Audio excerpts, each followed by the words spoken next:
Hello students, कैसे हैं आप लोग। आई होप आप सब बहुत बढ़िया होंगे, स्वस्थ होंगे और मस्त होंगे। मैं भी बहुत बढ़िया हूँ। आपका वेलकम है मेरे इस खूबसूरत से channel rainbow physics bye Megha पे। तो आज का टॉपिक हम लास्ट वीडियो में जो आपका एक टॉपिक स्किप हो गया था किसी टेक्निकल इशू की वजह से, गोल्ड लीफ इलेक्ट्रोस्कोप, यहाँ से स्टार्ट करते हैं। तो बात करते हैं कि गोल्ड लीफ इलेक्ट्रोस्कोप जो कि क्लास 12 फिजिक्स के इलेक्ट्रिक चार्जेस एंड फील्ड के अंडर में आता है। तो गोल्ड लीफ इलेक्ट्रोस्कोप मैंने आपको बताया था कि ये एक ऐसा एपरेटस है, ये एक ऐसा इंस्ट्रूमेंट है जिसका काम होता है कि मेजरमेंट करना चार्ज को, और ये चार्ज को रफली मेज़र करता है, मतलब एक्यूरेट मेज़र नहीं करता बल्कि रफली मेज़र करता है। अब वो कैसे, तो जैसे यहाँ पे मैंने इसका आपका डायग्राम बनाया हुआ है गोल्ड लीफ इलेक्ट्रोस्कोप का। तो इसे समझिएगा, इसमें क्या क्या है। इसमें देखिए स्टूडेंट, सबसे पहले ऊपर एक मेटल की नॉब है और नीचे एक मेटल का रॉड है, और ये मेटल की रॉड हो गई, ये नॉब हो गया। और यहाँ पे जो दो ऐसे आपका ए शेप पे आपको मिल रहे हैं, ये आपकी गोल्ड की लीफ है। और ये सारा अरेंजमेंट आपका ग्लास चैम्बर के अंदर है। तो यहाँ पे क्या है, ये ग्लास चैम्बर तो इसलिए बनाया है क्योंकि गोल्ड लीफ इतनी हल्की होती है कि अगर इसे ग्लास चैम्बर के अंदर पे नहीं रखा जाएगा तो हल्की सी हवा से गोल्ड लीफ आपका मूवमेंट करने लगेगी, जिससे आपका जो रिजल्ट है उसमें इतनी एक्यूरेसी नहीं रहेगी। अब यहाँ पे जो मेटल की नॉब है, यहाँ से इसको पॉजिटिव चार्ज दिया जाता है। जब ये पॉजिटिव चार्ज यहाँ पे दिया जाता है तो इंडक्शन के थ्रू ये पॉजिटिव चार्ज पूरी रॉड में फैल जाता है, और साथ में आपके इन जो आपकी लीव्स हैं गोल्ड की लीव्स, इसमें भी आ जाता है। तो देखिए, जैसे मैंने यहाँ से इसको मेटल की नॉब को पॉजिटिव चार्ज दिया, जिसकी वजह से पॉजिटिव प्लस क्यू चार्ज आपका इंडक्शन के थ्रू आपका पूरा आपका स्प्रेड हो गया, और यहाँ भी आपका पॉजिटिव चार्ज आपको मिल गया। अब दोनों लीव्स के बीच में पॉजिटिव चार्ज है, दोनों लीव्स जो है गोल्ड की पॉजिटिव चार्ज है। और गोल्ड लीव्स आपस में क्या होती है, ये बहुत लाइट वेटेड होती है। गोल्ड जो वायरिंग जो यहाँ पे लीफ बनाई जाती है बहुत पतली बनाई जाती है, बहुत लाइट वेटेड होती है। तो ये क्योंकि दोनों पॉजिटिव चार्ज है, पॉजिटिव लीव्स हैं, तो यहाँ पे होता क्या है कि क्योंकि हमें पता है कि लाइट चार्जेस जो होते हैं वो एक दूसरे को रिपेल करता है, तो गोल्ड लीफ भी एक दूसरे को क्या करेंगे, रिपेल करेंगे। ठीक है, सपोज यहाँ पे रिपेल करते करते ये इनके बीच का जो एंगल बन रहा है वो थीटा है, और हमने इसको जो चार्ज दिया है वो क्यू है, क्यू चार्ज दिया है, और एंगल कितना है, थीटा है। तो जैसे जैसे हम इस पॉजिटिव चार्ज के अमाउंट को बढ़ाएंगे, इस पॉजिटिव चार्ज के अमाउंट को जैसे जैसे हम इंक्रीज करेंगे, वैसे वैसे आप देखेंगे कि इसमें और इसमें जो पॉजिटिव चार्ज है वो इंक्रीज होगा। जितना ज़्यादा पॉजिटिव चार्ज इन दोनों लीव्स के बीच लीव में होगा आपका गोल्ड की लीव में, उतना ज़्यादा ही ये रिपेल करेंगी। आपको पता है क्यू की वैल्यू बढ़ेगी तो हम फर्दर पढ़ेंगे कूलाम्स लॉ, तो कूलाम्स लॉ की वजह से जो फोर्स है कूलाम्स फोर्स वो भी ज़्यादा लगेगा। तो ये लीव्स का जो है गोल्ड की, इनके बीच का जो एंगल है वो इंक्रीज होने लगेगा, और धीरे धीरे ज़्यादा ज़्यादा इंक्रीज होते रहेगा ये लीव्स के बीच का एंगल। तो हम देखेंगे कि जैसे जैसे आप क्यू की वैल्यू को इंक्रीज करते हैं, थीटा की वैल्यू आपका ऑटोमेटिकली इंक्रीज करती है, या हम इसको कह सकते हैं कि क्यू आपका थीटा के प्रपोर्शनल होता है। ठीक है, तो यहाँ पे हम देखेंगे कि क्यू थीटा का वैल्यू कितना है, गोल्ड के लीफ के बीच की जो एंगल है वो कितना है, वो बताएगा, वो इंडिकेट करेगा कि आपने इसको क्यू कितना दिया हुआ है, उसको चार्ज कितना दिया हुआ है। तो कहने का मतलब, जैसे मैंने इसको suppose that for example only मैंने इसको 5 कूलम का चार्ज दिया, तो थीटा सपोज 30 डिग्री आ रहा है। मान लीजिए मैंने 5 कूलम का चार्ज दिया और थीटा आ रहा है आपका 30 डिग्री। तो सपोज मैंने इसको 10 कूलम का दिया तो थीटा इंक्रीज हो जाएगा, 40 डिग्री आ जाएगा। 15 कूलम का दूंगी तो थीटा और इंक्रीज आएगा, 50 का आ गया। तो कहने का मतलब जैसे जैसे आप चार्ज की वैल्यू को इंक्रीज करते रहेंगे, थीटा इंक्रीज करता रहेगा। तो आप अपने ऑब्जर्वेशन में देखेंगे कि थीटा की वैल्यू इंक्रीज कर रही है, तो आप कहेंगे कि आपने यहाँ पे जो क्यू दिया था वो इंक्रीज हुआ है, तो वो क्यू की वैल्यू इंक्रीज हुई है। कहने का मतलब आप ये कहेंगे कि चार्ज ज़्यादा दिया गया है, और थीटा की वैल्यू अगर कम होगी तो आप कहोगे कि चार्ज आपका कम दिया है। इस तरह से आप रफली मेजरमेंट कर सकेंगे कि आपका चार्ज कितना दिया गया आपको आपकी इस मेटल रॉड को। तो आई होप कि आपको ये टॉपिक अच्छे से समझ में आया होगा।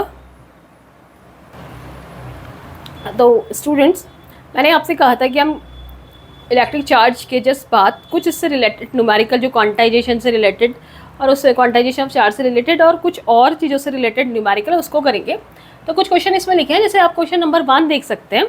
आपसे कहा है कि how many electron has to be removed from a body to charge by 2 coulomb. कहने का मतलब, अगर इस क्वेश्चन को हम करने बैठते हैं तो इसमें क्या कहा आपसे कि आपके पास एक बॉडी है और इसको आपको कितना चार्ज करना है, 2 कूलम चार्ज देना है। इसको टोटल चार्ज 2 कूलम का इसको चार्ज करना है, तो इसे कितने इलेक्ट्रॉन को हटाना पड़ेगा।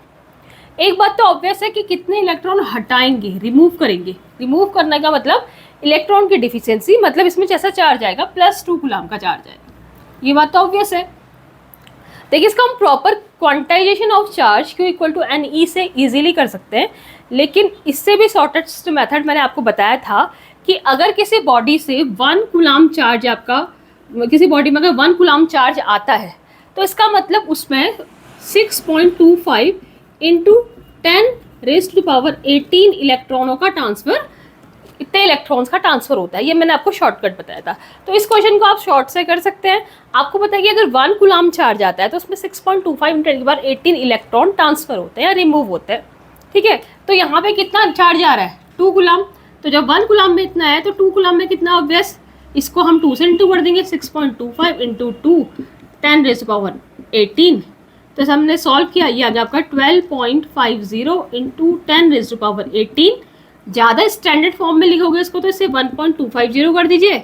एक पॉइंट आपने आप छोटा किया इसको, तो ये बड़ा करना पड़ेगा, 10⁻19 नंबर ऑफ इलेक्ट्रॉन्स आपके आ जाएंगे। तो ये आपका सोल्यूशन है आपका क्वेश्चन नंबर 1 का। नाउ अब हम आते हैं क्वेश्चन नंबर 2 पे। तो क्वेश्चन नंबर 2 देखिए, क्वेश्चन नंबर 2 में क्या कहा है आपके पास कि if a body gives out 10⁹ electron पर सेकेंड। एक बॉडी है आपके पास और ये कितने इलेक्ट्रॉन दे रही है, 10⁹ इलेक्ट्रॉन दे रही है, लेकिन ये हो कितने में रहा है, इन 1 सेकेंड। ये 1 सेकेंड में हो रहा है, हर सेकेंड वो 10⁹ इलेक्ट्रॉन दे रही है, ठीक हो गया। How much time is required to get total charge 1 coulomb from it. इसको 1 कूलम चार्ज इसमें गेट करने के लिए, मतलब कहने के लिए इतना 1 कूलम चार्ज लाने के लिए हमें कितना टाइम लगेगा, ये कह रहा है आपसे।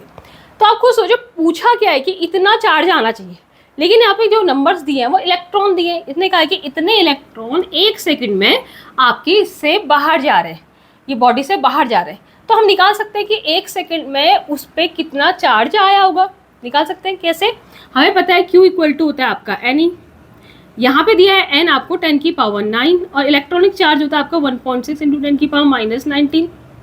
यहाँ से आपका कितना आया, 1.6 इंटू 10⁻10 कूलम। इसका मतलब 1 सेकंड में ये सारा काम कितने में हो रहा है, 1 सेकंड में। 1 सेकंड में जो बॉडी में चार्ज आया वो इतना आया।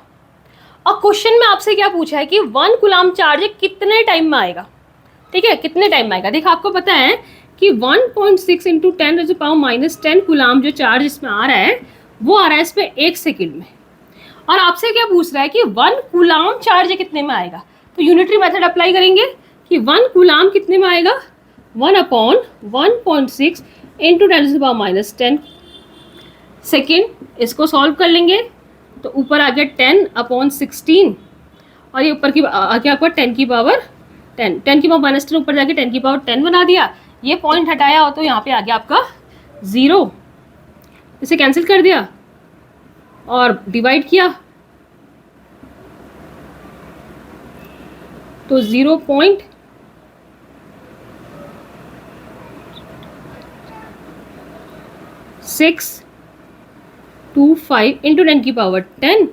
फर्दर इसे स्टैंडर्ड फॉर्म में लिखा तो 6.25 इंटू, इसको छोटा इसको बड़ा किया आपने, 6.25 बनाया तो इसे छोटा करना पड़ेगा 10⁻9। इसे खुद ही सॉल्व कीजिएगा, मैंने आपको यहाँ तो बता दिया, वैसे मैंने सॉल्व कर दिया है। तो इसका आंसर कितना आ रहा है कि कितने सेकंड में 1 कूलम चार्ज आएगा आपका, 6.25 इंटू 10⁻9 सेकंड में इसमें आपका कितना चार्ज आएगा, 2 कूलम चार्ज आपका, सॉरी 1 कूलम चार्ज इसमें आ जाएगा। तो आई होप ये क्वेश्चन समझ में आया होगा। क्वेश्चन नंबर 3 भी कर लेते हैं साथ में। तो क्वेश्चन नंबर 3 में आपसे क्या कहा है, ये फर्स्ट क्वेश्चन का ही जैसा है कि एक न्यूट्रल बॉडी है, उसको हमने चार्ज किया है, क्यू दिया उसको 2 नैनो कूलम। अब खुद ही बताइए कि पहले हमको 2 नैनो कूलम को कूलम में आपको कन्वर्ट करना पड़ेगा। तो ये जाएगा आपका 2 इंटू 10⁻9 कूलम, ठीक है। तो इतना चार्ज आपने किसी न्यूट्रल बॉडी को दिया तो कितने इलेक्ट्रॉन का ट्रांसफर होगा, एन निकालना है आपको, नंबर ऑफ इलेक्ट्रॉन कितने ट्रांसफर होंगे। दोबारा से आपका वही formula Q equal to NE, तो N कितना आ जाएगा आपका Q/E, ठीक है। तो Q/E, तो Q हो गया आपका 2 इंटू 10⁻9 और ये हो गया आपका 1.6 इंटू 10⁻⁻90। ठीक है, इसे सॉल्व कर दीजिए, मैं आपको इसका सीधा आंसर आपको उसका बता देती हूँ। तो आंसर इसका आ रहा है आपका 1.25 इंटू 10⁻10। तो इसे सॉल्व आप खुद कीजिए, कैलकुलेशन का पार्ट खुद करिए ताकि आपकी प्रैक्टिस बनी रहे। तो आपने इसमें सीधे अप्लाई किया Q equal to N E. तो जैसे आपने इसमें Q equal to N E apply किया तो एन आपको नंबर ऑफ इलेक्ट्रॉन निकालने थे, आपको find the number of electron, N निकालना है, Q आपको गिवन है और ई इलेक्ट्रॉनिक चार्ज है, डिवाइड कीजिए तो आपका यहाँ पे एन आता है। तो आई होप इससे ये आपको समझ में आया होगा। तो स्टूडेंट अब बात आते हैं क्वेश्चन नंबर 4 पे। तो क्वेश्चन नंबर 4 कह रहा है आपका find the charge on a body when 200 electron removed. मतलब एक बॉडी पे आपको चार्ज बताना है जब उस बॉडी से 200 इलेक्ट्रॉन को रिमूव किया। मैंने आपसे कहा कि इलेक्ट्रॉन को आप रिमूव करोगे। इलेक्ट्रॉन को अगर आप रिमूव करते हो इसका मतलब जो बॉडी है उसमें इलेक्ट्रॉन की डिफिशियंसी हो गई। इलेक्ट्रॉन की डिफिशियंसी का मतलब उसमें जो चार्ज आया वो क्या आ गया, पॉजिटिव चार्ज आया। तो हम कहेंगे कि इसमें कितना चार्ज आएगा, +200 ई का। ठीक है, इसी का सेकेंड पार्ट देखिए, इसमें कहा आपका 5 इलेक्ट्रॉन ऐड किए हमने बॉडी में, 5 इलेक्ट्रॉन ऐड किए। इलेक्ट्रॉन को ऐड करने का मतलब इलेक्ट्रॉन एक्सेस में हो गए, और इलेक्ट्रॉन अगर एक्सेस में हो गए तो जो चार्ज आएगा वो आपका नेगेटिव होगा। तो ये आपका -5 ई का इसमें चार्ज आएगा। तो ऐसे छोटे क्वेश्चन भी कभी पूछ ले जाते, इवन कॉम्पिटिटिव एग्जामिनेशन में, नीट एग्जाम में भी आपको ऐसे छोटे छोटे क्वेश्चन कभी कभी आपके काम आते हैं। अब आते हैं क्वेश्चन नंबर 5 पे। तो क्वेश्चन नंबर 5 देखिए स्टूडेंट। तो क्वेश्चन नंबर 5 में ये क्या कह रहा है कि a body has charge 1.6 into 10⁻⁻20 coulomb, is it true?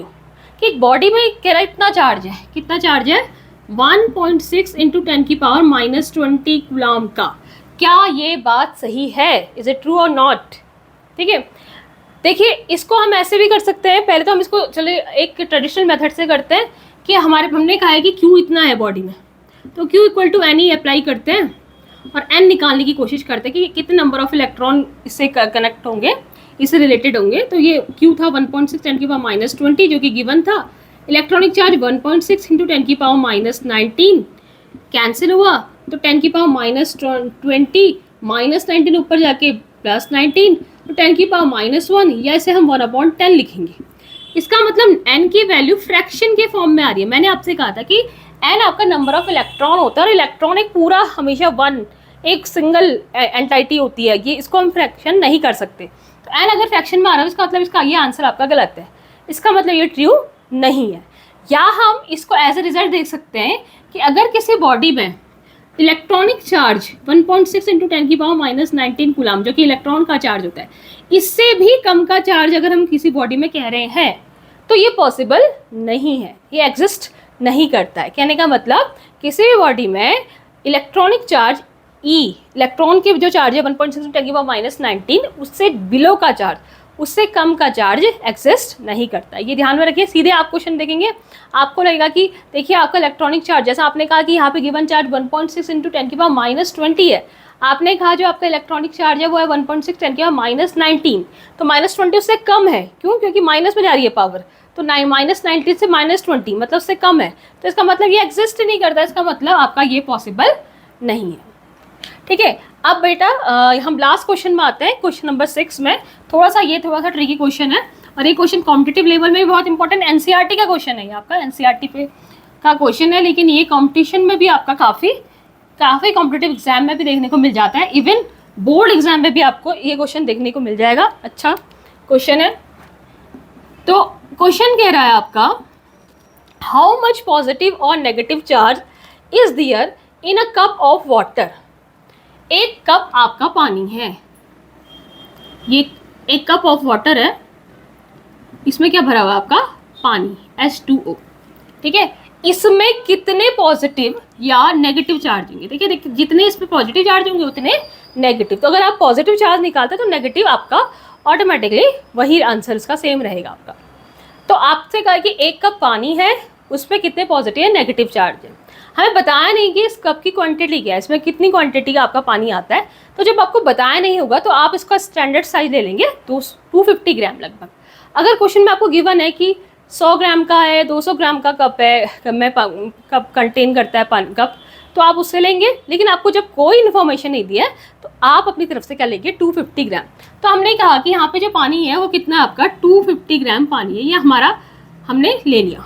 ठीक है, अब ये देखिए जो H2 है, H2O का मॉलिक्यूल है, इसका जो मॉलिक्यूलर मास है वो कितना होता है, वो होता है आपका 2 × 1, H का 1 हो गया तो 2 × 1 2 प्लस O का हो गया 16, 18 इसका मॉलिक्यूलर मास आता है। और एवोगैड्रो हाइपोथेसिस कहती है, आपने केमिस्ट्री में भी पढ़ा होगा और थोड़ा थोड़ा इसको आपने फिजिक्स में भी आप इसे पढ़ेंगे, तो एवोगैड्रो हाइपोथेसिस के अकॉर्डिंग किसी मॉलिक्यूल का जो मॉलिक्यूलर मास होता है उसका अगर उसकी वैल्यू अगर हम ग्राम में लें तो उसके उतने ग्राम में जो नंबर ऑफ मॉलिक्यूल्स होते हैं वो होते हैं एवोगैड्रो नंबर के बराबर। बात को समझना, जैसे हमारे पास यहाँ पे दिया हुआ है H2O वाटर, वाटर का मॉलिक्यूलर मास है आपका 18, तो हम कहेंगे कि वाटर के 18 ग्राम में जो नंबर ऑफ मॉलिक्यूल होंगे वो कितने होंगे आपके, एवोगैड्रो नंबर के बराबर। ऐसा औरों के साथ भी अप्लाई होगा कि जो भी आपका मॉलिक्यूलर मास आपका किसी मॉलिक्यूल का दिया है उसके मॉलिक्यूलर मास में को अगर हम ग्राम में लेंगे तो उतने ग्राम में आपके नंबर ऑफ मॉलिक्यूल्स होंगे एवोगैड्रो नंबर के बराबर। तो हम क्या लिख सकते हैं कि यहाँ पे जो 18 ग्राम H2 अगर हम लें, क्योंकि इसका मॉलिक्यूलर मास कितना है 18, तो इसमें नंबर ऑफ मॉलिक्यूल्स जो होंगे वो एवोगैड्रो नंबर के बराबर होंगे। और एवोगैड्रो नंबर जो होता है वो होता है आपका 6.023 × 10⁻23। तो हमसे लिख सकते हैं 6.023 × 10⁻23, इतने आपके मॉलिक्यूल 18 ग्राम H2 में होंगे। लेकिन बेटा हमारे पास कितना ग्राम H2 है, 250 ग्राम, तो हम 250 ग्राम H2O में नंबर ऑफ मॉलिक्यूल निकालेंगे यूनिटरी मेथड अप्लाई करके। 1 ग्राम H2O में नंबर ऑफ मॉलिक्यूल जो होंगे वो होंगे आपके 6.023 × 10⁻23 अपॉन 18। ठीक हो गया, तो 250 ग्राम में कितने होंगे आपके 6.023 × 10⁻23 × 250 अपॉन 18। मैं सॉल्व नहीं कर रही हूँ, कैलकुलेशन का आप खुद करेंगे, आप क्योंकि कैलकुलेशन तभी आपकी हो पाएगी ठीक ठाक, अदरवाइज आपको क्या होगा, प्रॉब्लम होगी कैलकुलेट करने में। तो ये निकला हमारा 250 ग्राम H2O में कितने नंबर ऑफ मॉलिक्यूल है, इतने H2O में कितने नंबर ऑफ मॉलिक्यूल है, मतलब हमने ये निकाल दिया कि इसमें नंबर ऑफ मॉलिक्यूल कितने हैं।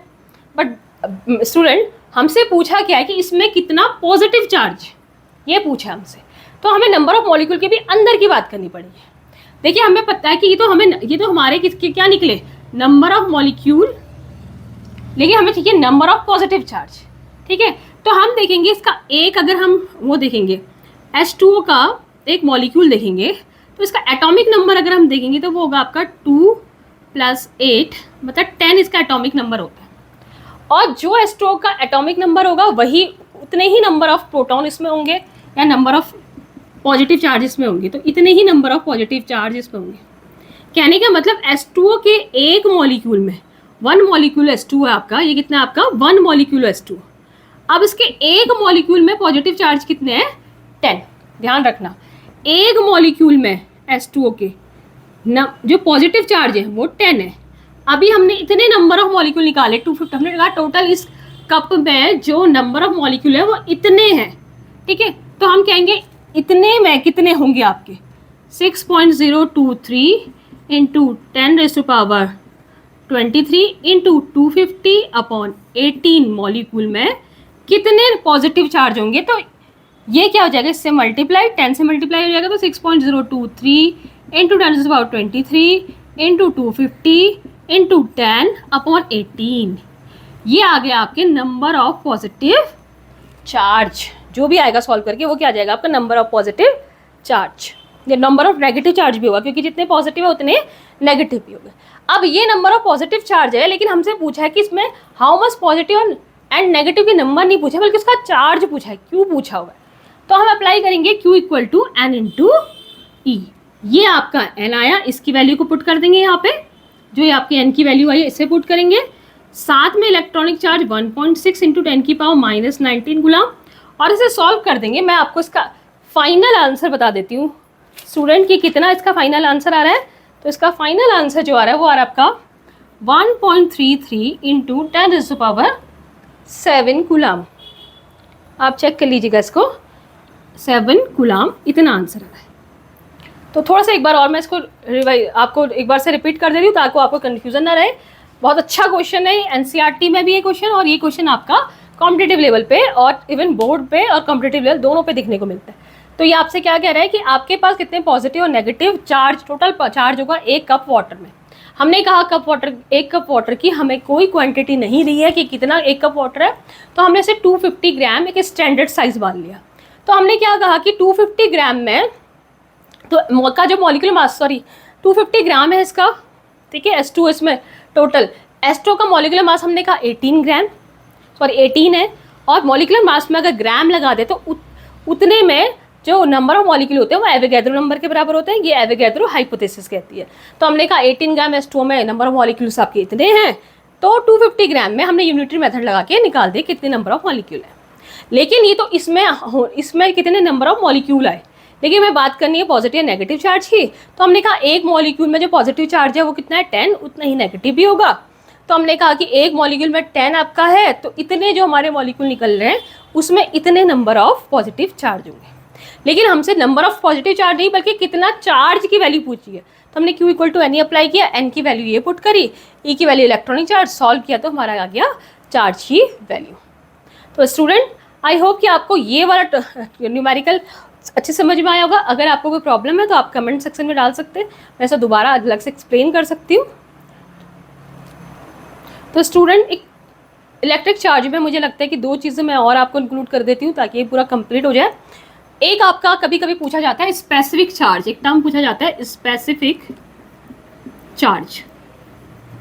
देखिए स्पेसिफिक चार्ज क्या है, कोई भी चार्ज को अगर उसके मास से डिवाइड कर दें तो ये होता है आपका specific charge, charge upon mass, ठीक है, Q/m। यूनिट क्या है इसकी SI, तो आप खुद बता सकते हैं। चार्ज की यूनिट हो गई आपकी कूलॉम और मास की हो गई किलोग्राम, कूलॉम पर kg। इसको ऐसे ले सकते हैं जैसे आपसे पूछा कि इलेक्ट्रॉन का स्पेसिफिक चार्ज क्या होता है, तो इस इलेक्ट्रॉन के लिए आपको चार्ज पता होता है पर 1.6 × 10⁻19 और मास पता होता है 9.1 × 10⁻31। इसे सॉल्व करेंगे तो ये स्पेसिफिक चार्ज निकल जाएगा इलेक्ट्रॉन। तो ऐसे आपको बहुत सारे डिफरेंट जो आपके चार्जेस होते हैं उनका स्पेसिफिक चार्ज निकालने के लिए कभी कभी 1-2 नंबर का क्वेश्चन ही बन जाता है। तो ये नोट करना। एक चीज़ आपका थोड़ा सा स्किप हुई थी, उसे मैं यहाँ पे इंक्लूड कर दे रही हूँ, चार्ज इनवेरिएंस। ये क्या देखिए हमने ये प्रॉपर्टी चार्ज, ये एक तरह से चार्ज की प्रॉपर्टी है। चार्ज इनवेरिएंस क्या होता है, देखिए जैसे हमने कहा कि मास जो होता है वो स्पीड के साथ वेरी करता है। किसी बॉडी का जो मास होता है वो वैसे पहले तो हम कहते थे कि वो कांस्टेंट होता है, लेकिन ऐसा नहीं होता, बल्कि मास जो होता है वो स्पीड के साथ क्या करता है, वेरी करता है। कहने का मतलब अगर कोई मासिव बॉडी बहुत हाई वेलोसिटी से या हाई स्पीड से चलने वाले किसी फ्रेम ऑफ रेफरेंस में है तो हमें इसका मास में कुछ डिफरेंस दिखता है, जो हम थ्योरी ऑफ रिलेटिविटी में पढ़ते हैं। तो हम देखते हैं कि वहाँ पे जो मास का वेरिएशन होता है m = m0/√1 - v²/c² से निकाल सकते हैं। लेकिन ये अभी हमारे टॉपिक में नहीं है, यहाँ पे इसका कोई वैल्यू नहीं है, बस मैं आपको रिलेट करा रही हूँ। लेकिन जो चार्ज होता है वो वेरी नहीं करता है। कहने का मतलब चार्ज की वैल्यू आपकी कांस्टेंट रहती है, वो चेंज नहीं होती है। इवन दो अगर हम चार्ज को किसी ऐसे फ्रेम ऑफ रेफरेंस में रख दें जो फ्रेम ऑफ रेफरेंस किसी हाई स्पीड से चल रहा है, तब भी चार्ज की वैल्यू में कोई चेंज नहीं होता है। तो इसे कहते हैं चार्ज इनवेरिएंस। तो हमने जो पहले 3 प्रॉपर्टी पढ़ी थी चार्ज की भी, स्टूडेंट हमने कौन कौन सी प्रॉपर्टी पढ़ी थी? एक तो हमने पढ़ा था एडिटिविटी, कि चार्ज जो होता है वो आपके क्या होता है, ऐड होते हैं, लेकिन उनका कैसा सम होता है, एल्जेब्रिक सम होता है। दूसरी चीज़ हमने पढ़ी थी क्वांटाइजेशन, कि चार्ज आपका क्वांटाइज होता है जब भी चार्ज ट्रांसफ़र होता है तो स्मॉल e के इंटीग्रल मल्टीपल के फॉर्म में होता है। और एक चीज़ और पढ़ी थी आपने चार्ज के लिए, अभी मैं स्किप कर रही हूँ, चार्ज एडिटिव क्वांटाइजेशन। एक प्रॉपर्टी ये भी आपकी इनवेरिएंस, चार्ज आपका वेरी करता है। चलिए अभी मैं स्किप कर रही हूँ, लेकिन आप देख लीजिएगा ये आपकी कौन सी प्रॉपर्टी हो गई, 4th प्रॉपर्टी हुई। तो ये जो था आपका इलेक्ट्रिक चार्ज जो पहला टॉपिक है, तो उसमें से मैंने आपको कंप्लीट इसको बता दिया कि क्या क्या चीज़ें यहाँ पे पूछी जा सकती हैं और इम्पॉर्टेंट है। आप इसे क्वेश्चन की प्रैक्टिस कीजिए। एडिशनल क्वेश्चन मैं आपके आपको इसी वीडियो के लास्ट में आपको कुछ एडिशनल क्वेश्चन दूंगी, इसी प्रकार के आप इसकी प्रैक्टिस करते रहिए। और तो स्टूडेंट्स तैयारी करते रहिए, मेहनत करिए, और एक दिन डेफिनेटली आपको फिजिक्स एक बहुत ही ईजी सब्जेक्ट लगने लगेगा। तो thank you, have a nice day.